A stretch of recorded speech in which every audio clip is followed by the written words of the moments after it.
numa manhã fria de 1864, nas profundezas das florestas inexploradas da América do Norte, algo extraordinário aconteceu. Um animal foi abatido. Mas não era um urso comum. Sua pelagem de um castanho pálido reluzia de forma inquietante sob a luz difusa do amanhecer. Olhos penetrantes, garras descomunais e um crânio de formato nunca antes visto. Esse espécime singular, conhecido como o urso de McFarlane, lançaria uma sombra de mistério sobre o mundo da zoologia que persiste até os dias de hoje. Que criatura seria essa? Batizado cientificamente como Venarus inopinatus ou o urso antigo inesperado, essa fera poderia ser muito mais do que um simples híbrido de urso polar com um urso pardo. Poderia ser um fantasma do passado, um descendente esquecido do gigantesco urso de cara curta, que se acreditava ter desaparecido há mais de 10.000 anos. E se for verdade? E se essa criatura for uma relíquia viva de uma era perdida, vagando pelos confins mais sombrios da natureza à espreita? Vamos aos detalhes de como isso aconteceu.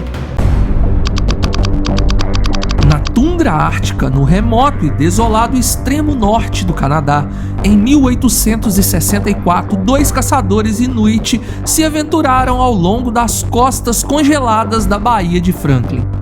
As sombras do crepúsculo se estendiam sobre o gelo quando, de repente, seus olhos captaram algo incomum: um urso, mas não qualquer urso. Sua forma era diferente, estranhamente fora de lugar, não se encaixando nas descrições familiares. Armados e atentos, os caçadores decidiram não se aproximar demais. Com passos lentos e cuidadosos, moveram-se em direção a um suporte de madeira flutuante que haviam construído anteriormente. Uma estrutura improvisada mais sólida, que agora se tornaria o bastião de sua segurança. De trás desse abrigo, observavam em silêncio mortal, enquanto o urso estranho se aproximava, farejando o ar, talvez pressentindo a presença dos homens como uma nova presa. O caçador, armado com um mosquete de Hudson Bay, ajustou sua mira, esperando o momento exato. Cada segundo se alongava como uma eternidade, até que o urso estivesse próximo o bastante. O disparo ecoou como um trovão sobre o gelo. O animal foi atingido, mas em vez de cair, soltou um rugido primal, uma explosão de fúria e dor que sacudiu aquela tundra. A fera, em frenesi, lançou-se na direção do atirador. No último segundo, seu irmão avançou com uma lança de 1,80 m, cortando profundamente o flanco da besta enfurecida. O ataque distraiu o urso o suficiente para que o primeiro caçador pudesse recuar, mas o perigo estava longe de passar. Ele largou o mosquete, sacando uma faca, e ali, sob o gelo manchado de sangue, eles abateram o enigmático urso. Depois de retirar a pele do animal e algumas partes do seu corpo distinto, eles levaram para a vila onde moravam e depois resolveram enviar parte da pele e crânio para Holdry McFarlane, o naturalista ártico da Hudson Bay Company, muito conhecido por eles por frequentar muito a pequena vila gelada para a observação e estudo dos animais locais. O naturalista ficou intrigado com o espécime peculiar. A pelagem não era o branco puro típico do urso polar e nem marrom como um urso pardo comum naquela região. Ela tinha um tom amarelado único, um castanho desbotado, com estranhos anéis castanhos mais escuros ao redor dos olhos. Inicialmente, McFarlane desconsiderou o mistério, assumindo que fosse apenas um urso pardo de tundra com coloração diferente, e encaminhou o crânio e a pele ao Smithsonian para estudos posteriores. Em meio ao turbilhão da Guerra Civil Americana, o espécime foi armazenado, catalogado e esquecido nas profundezas dos arquivos por muitos e muitos anos.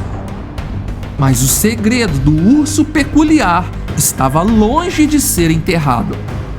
Décadas se passaram até que, em 1918, o Dr. Clint Hurt Merriam, frequentemente referido como o padrinho da zoologia moderna, descobriu esses restos curiosos. Finalmente, o misterioso urso estava pronto para revelar seus segredos. Merriam rapidamente percebeu que este não era um simples urso pardo de tundra e nem um urso polar. Mas então, o que era? A confusão crescia. Merriam, então o maior especialista em ursos da América do Norte até aquele momento, havia passado sua carreira classificando todas as variações conhecidas de ursos. No entanto, o que ele segurava agora o desafiava de maneira que ele nunca imaginou. A constatação foi avassaladora.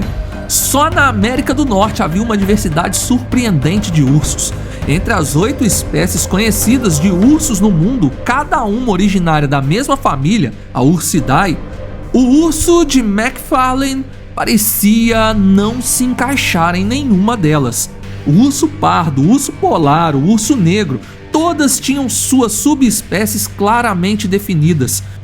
Mas esse urso possuía uma combinação desconcertante de características. Merriam notou algo perturbador: o crânio. Diferente de tudo que ele já havia estudado, mais curto e mais largo, remetia a um passado distante, quase esquecido. O crânio do urso de McFarlane, em sua forma, evocava o fantasma de um gigante extinto, o lendário urso de cara curta, um colosso da última era do gelo, extinto há cerca de 10 mil anos atrás, conhecido por seu tamanho monstruoso e velocidade assustadora. Poderia esse urso, esse enigma trazido das gélidas profundezas do Ártico, ser um descendente direto desse gigante desaparecido? Talvez uma linhagem que permaneceu viva até os anos de 1800? Essa possibilidade era assustadora. O urso de cara curta era considerado o maior predador mamífero do seu tempo, e a possibilidade de sua linhagem ainda vagar pelas vastas e desoladas regiões do norte era nada menos que extraordinária. Se o gigante urso de cara curta desapareceu há milhares de anos, como alguns de seus descendentes poderiam ter sobrevivido? Poderia uma pequena população de ursos antigos ter se adaptado ao isolamento das paisagens gélidas e inóspitas do norte? Relatos vagos e histórias de exploradores do Ártico e de habitantes locais sugeriam que sim. E o urso de McFarlane, esse enigmático relicário de uma fera extinta, poderia ser a evidência viva de um passado que recusava morrer. Merriam acreditava nisso fervorosamente e decidiu imortalizar o urso de McFarlane como uma nova espécie, Vernal Arctos inopinatus, o urso antigo inesperado. Para muitos, a vastidão do Ártico e a escassez de humanos que o habitam deixam margem para o surgimento de espécies desconhecidas. Talvez até de um urso pré-histórico que ainda não foi catalogado. O urso de McFarlane tornou-se um símbolo de mistério na zoologia. O primeiro de sua espécie, um enigma que muitos acreditavam estar extinto desde sua descoberta.